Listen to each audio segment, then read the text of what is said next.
ఈ వీడియోలో మనం భగవద్గీత అధ్యాయము 15 శ్లోకము 5ను పరిశీలిద్దాం.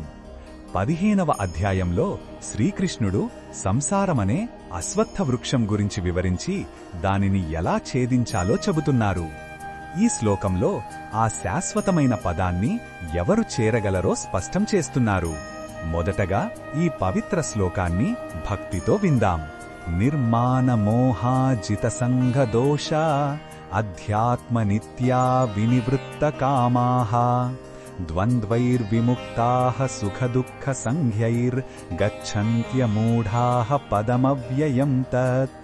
ఈ శ్లోకం అర్థమేమిటంటే, ఎవరైతే గర్వం, మోహం లేకుండా ఉంటారో, మిత్ర అనే దోషాన్ని జయించి ఉంటారో, ఎల్లప్పుడూ ఆత్మచింతనలో ఉంటారో, కోరికలను పూర్తిగా త్యజించి ఉంటారో మరియు సుఖదుఖాలు వంటి ద్వంద్వాల ప్రభావానికి లోను కారో, అటువంటి మోహరహితులైన జ్ఞానులు ఆ నాశనం లేని శాశ్వత పదాన్ని చేరుకుంటారు అని శ్రీకృష్ణుడు వివరిస్తున్నాడు.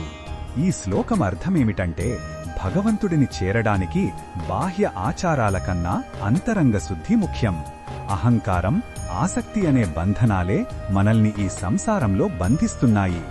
వాటిని జ్ఞానంతో ఛేదించినప్పుడే నిజమైన స్వేచ్ఛ, శాశ్వతమైన ఆనందం లభిస్తాయి. ఈ శ్లోకంలో ఉన్న భావం మనకు ఏమి చెబుతుందంటే, భగవంతుడిని చేరడానికి బాహ్య ఆచారాల కన్నా అంతరంగ శుద్ధి ముఖ్యం. అహంకారం, ఆసక్తి అనే బంధనాలే మనల్ని ఈ సంసారంలో బంధిస్తున్నాయి.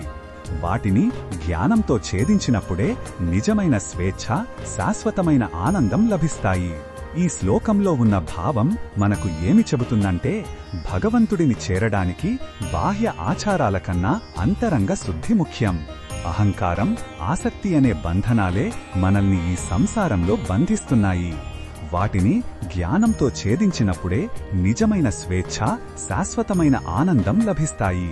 ఈ బోధనను మన దైనందిన జీవితంలో ఎలా ఉపయోగించుకోవచ్చంటే, మనం చేసే పనుల వల్ల గర్వపడకుండా వినయంగా ఉండాలి.